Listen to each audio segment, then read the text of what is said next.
Good morning, good afternoon, or good evening from wherever you may be listening, whatever time it may be. My name is Ryan Dooley, and welcome to Let's Talk Football. This will be the fourth and final preview for the first round of the college football playoff. If you guys have enjoyed the other three, make sure to let me know. If you guys haven't seen them, there will be a link at the end of this video to my last upload. There's also a playlist that this one will be under that has all of my first round analysis from all of the games. Save this one for last because it is the last game that we will see in this first round. The kickoff is Saturday night at 7:30, and it is between the Oregon Ducks and the James Madison Dukes. Saving this one for the Sunday night game feels a little odd to me. I kind of thought the night games would be Alabama and Oklahoma, which is the one tonight, and I thought Texas A&M and Miami would get the night game tomorrow. They in fact get the noon game, and this one is the night game. This one is the easiest one to analyze for me, as I think believe it'll be the biggest blowout. There are some fun storylines to talk about here, and there's some fun things I do want to mention in this analysis, and give James Madison their flowers where they should get them. They are 12-1. Their one loss coming to Louisville, 28-14.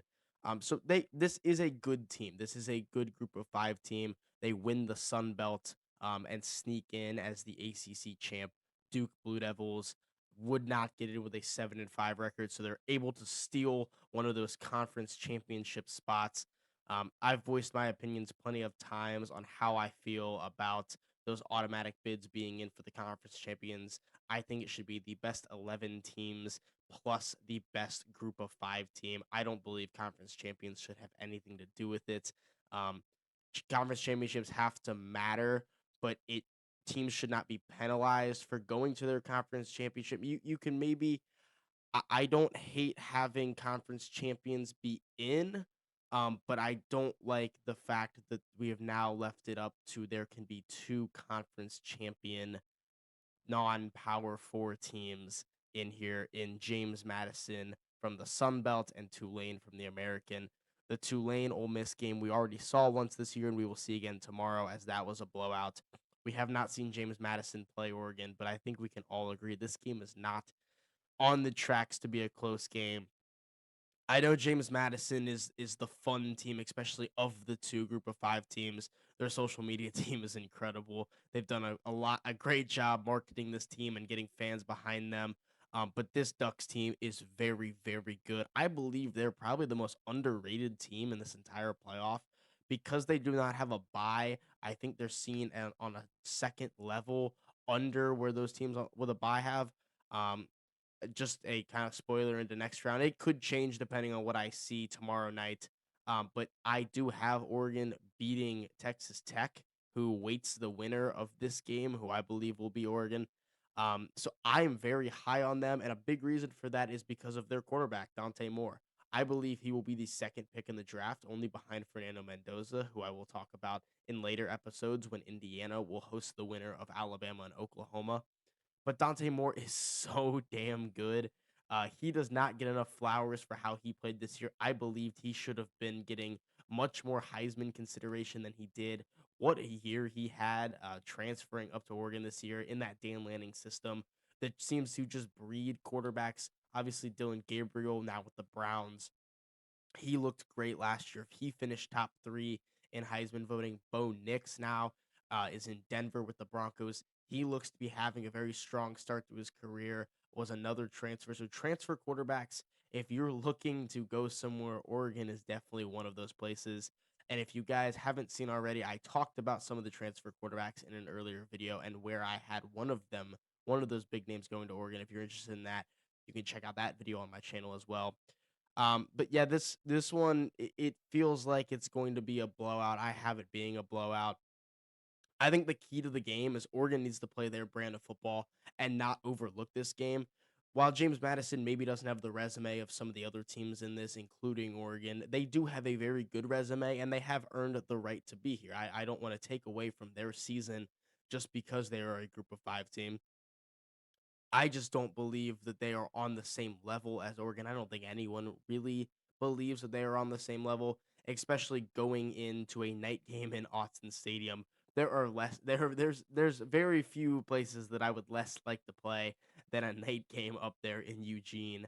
That place is going to be rocking. It's the first time they've hosted a college football playoff game, as they were the 1 seed last year, so they did have the first round bye. They are the top seed that will be hosting a game this year. The night game, it's going to be rocking. It has very it reminds me a lot last year of the Penn State SMU game. Even though SMU is a Power Four team, they went into Penn State and were just, you could tell right off the rip, were outmatched, couldn't handle the pressure, the atmosphere that they were in. It feels like James Madison is going to be very similar. One thing I think that is cool to mention is James Madison is where Kurt Signetti came from. So Kurt Signetti will probably be a big James Madison fan in this game, as his Indiana Hoosiers await the winner of that before mentioned Oklahoma and Alabama game. But yeah, the key to this is just going to be using their playmakers. DeCorian Moore has been so good. Kenyon Sadiq is such a good tight end. I believe the best in the country. You've got Evan Stewart up there who you can use. There's playmakers all over.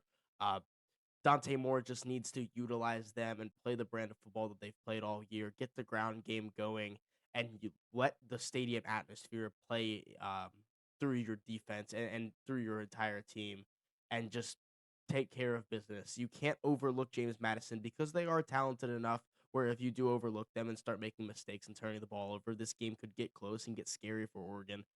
But I believe Dan Lanning's team is ready to go in this, and I believe they win this game pretty big. All in all, I will take Oregon to have the biggest blowout so far in the first round and in this playoff. I will take them 38-10 over the Dukes of James Madison. James Madison is such a fun story. I'm very interested. As a fan, I will be cheering for James Madison, just because it's such a fun story to get behind, the David versus Goliath, and you know it's the same reason that we love March Madness. I know Joel Klatt, very college football analyst for Fox, just came out and said he doesn't like March Madness because of that. And this tournament is more designed to crown the best team as the winner, unlike March Madness. James Madison is a fun story, but this is not March Madness. This is not a 16 versus a 1, or like a Loyola Chicago that we saw a couple of years ago, or any of these Cinderella stories. We have not seen that in college football. I don't believe we see it here.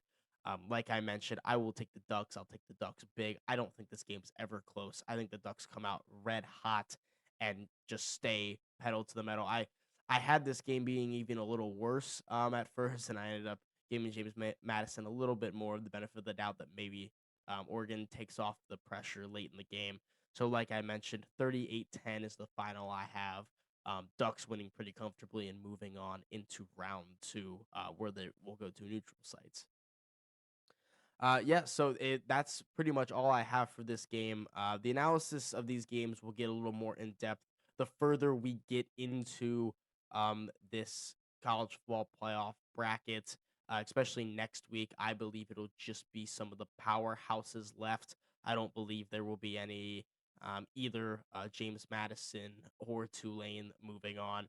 Very interested to see what happens tonight between Alabama and Oklahoma, and very interested to see what happens all day tomorrow, especially with that first game, and seeing how Ole Miss bounces back from losing Lane Kiffin. I think this is probably the game that I expect to gain as much information from. I think I know who Oregon is, and I don't believe this game will be all that close. I will still watch this. I love college football.